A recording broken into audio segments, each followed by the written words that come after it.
A water cannon salute for this, the first passenger plane to arrive at Al Maktoum International Airport.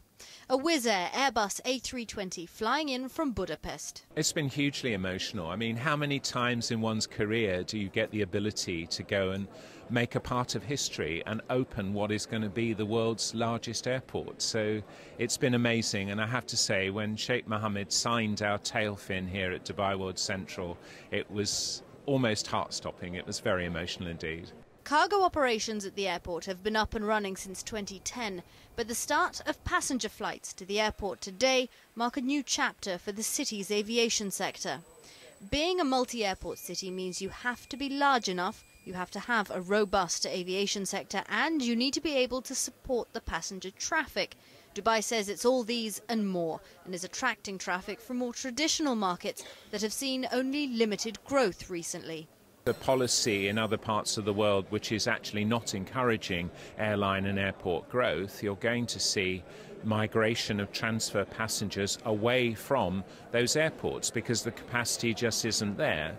And if you've got a choice of connecting airports, we're beautifully placed from a geographic perspective to take up all of the demands that cannot be satisfied through those mature airports. So our policy here is to encourage an open skies regime and to allow airlines that want to fly here complete freedom to do so, and our job here is to provide on the ground an absolutely excellent connecting product that is quick, fast and efficient, and therefore the transit hub of choice through the Middle East. Wizz Air have started their operations. Jazeera Airways will start 2 weekly flights from the 31st, and on December the 8th, Gulf Air will start daily flights. We're just a stone throw away from the resorts area, so infrastructure is no issue. Plus, RTA and they have provided super efficient facilities at the airport here, not only in terms of taxis, buses, but even rental cars. I was personally surprised to see how many rental car companies are available here at the airport. We actually like the airport strategically because it is a much less congested airport than the main airport. We're actually seeing that the location better captures the UAE as a whole. It's not only dependent on the Dubai market, but I think it has reach into some other markets like Abu Dhabi.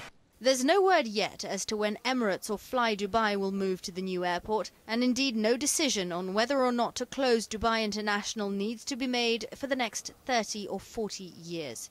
Dubai International is the second busiest airport in the world. It's growing and will continue to do so. Al Maktoum has one A380 capable runway and 64 remote aircraft stands.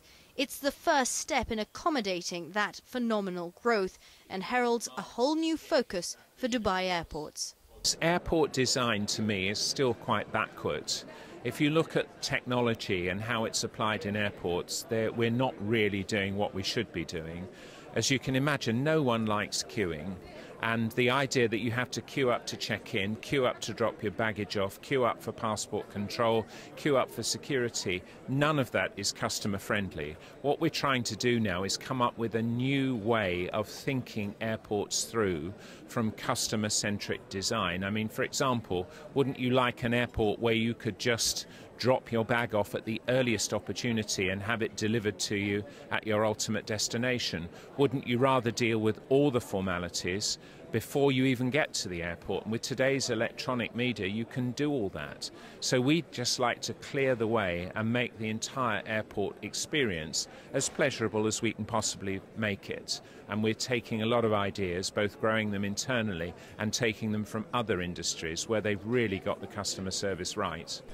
And so 3 airlines at launch: Wizz Air, Gulf Air and Jazeera, and a terminal with the capacity to handle up to 7 million passengers a year. But this is just the beginning, because when Dubai World Central is finally finished, it will be the biggest airport in the world, with an ultimate capacity of 160 million passengers a year. From the passenger terminal at Al Maktoum International, Kimberley, Leonard, Emirates News.